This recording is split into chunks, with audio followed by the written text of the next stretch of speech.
Hi there, my name is Eric and I play bass, and today we're gonna talk about this, my Dingwall Super P.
So before we get started with this video, Dingwall did not send me this bass to feature here on my channel.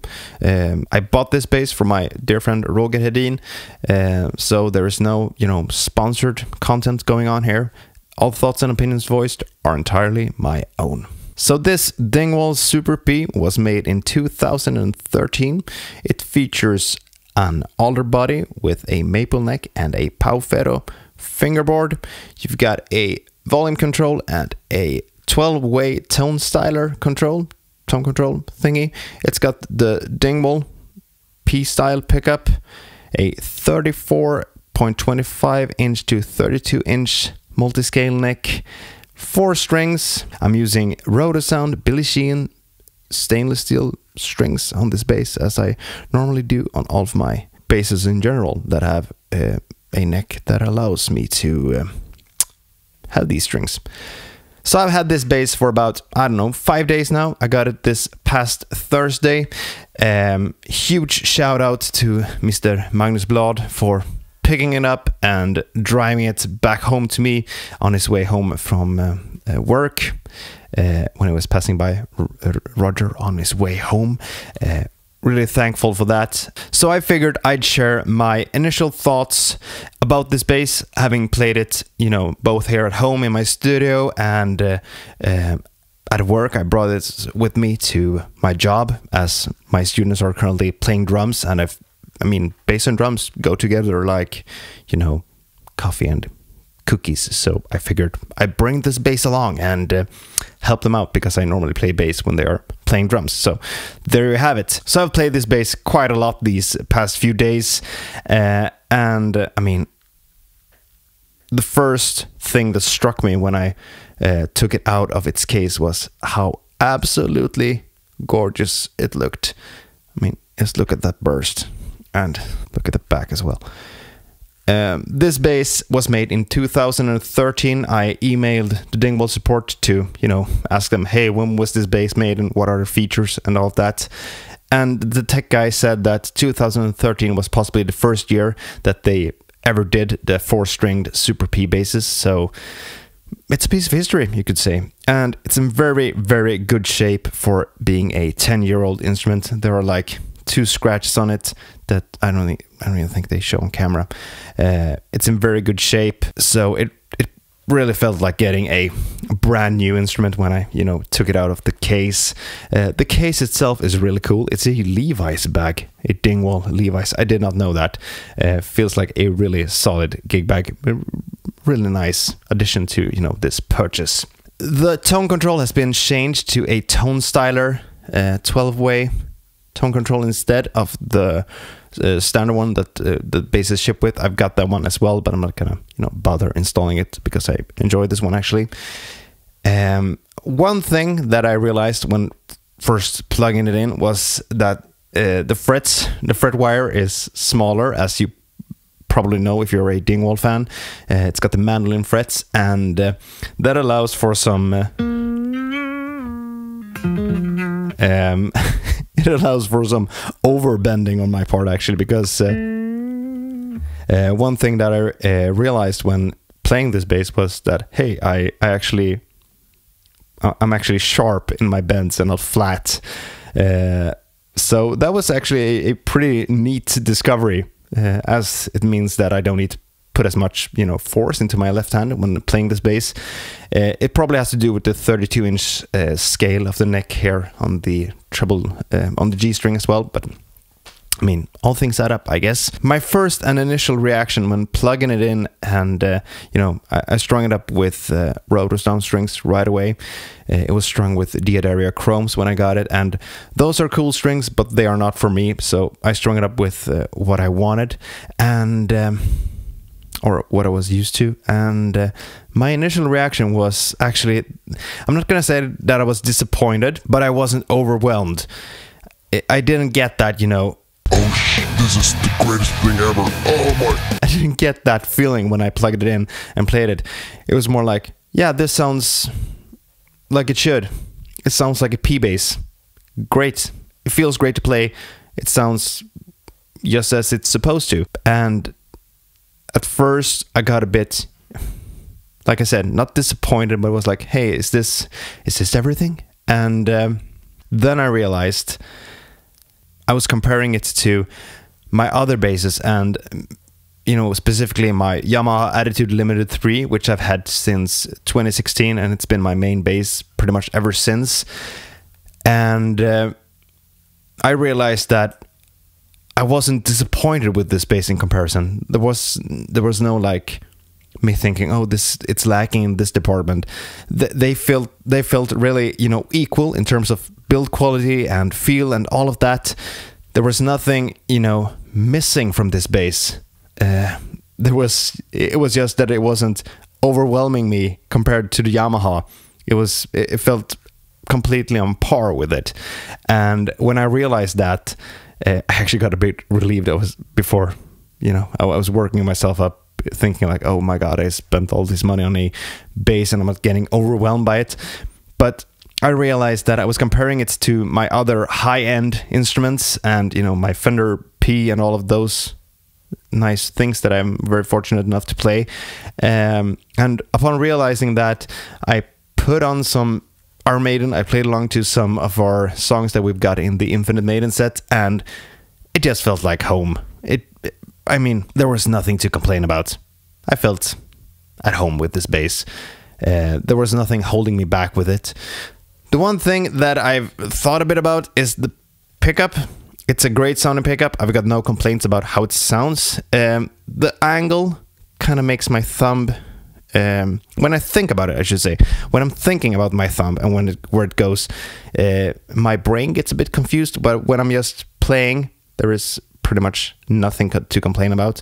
And I found that with basses like Dingwalls, if you think about what you're doing and you're consciously looking at your hands, you're gonna get confused. But if you're just playing and look at something else like sheet music or what have you, there is nothing weird about playing multi-scale basses.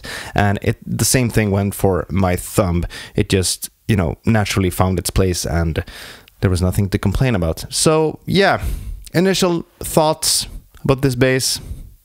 It's a very, very well built P bass.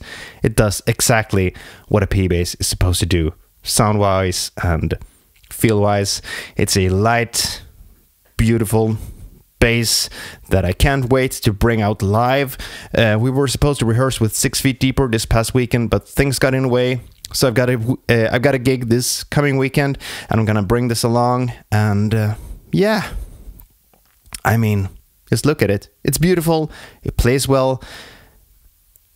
If you're in the market for a Dingwall Super P, or if you're considering ordering one,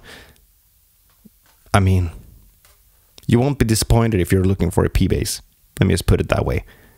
It's completely on par with my Yamahas and my Fender P from 1963. There's nothing wrong about this bass. It's a great sounding instrument, and I'm gonna return with a review later on.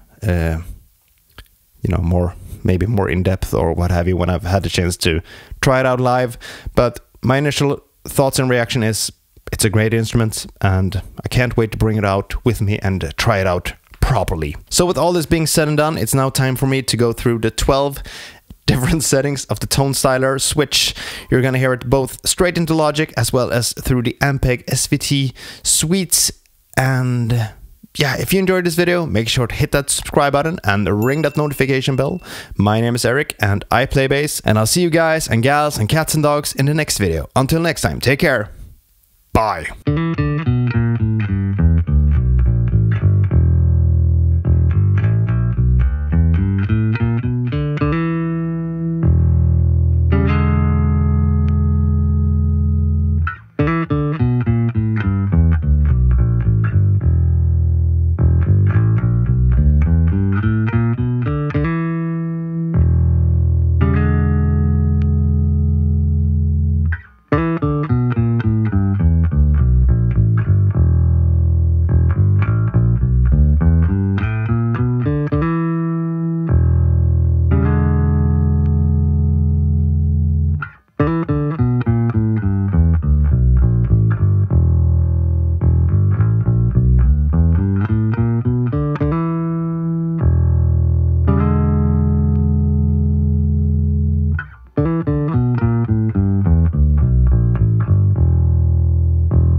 Mm-hmm.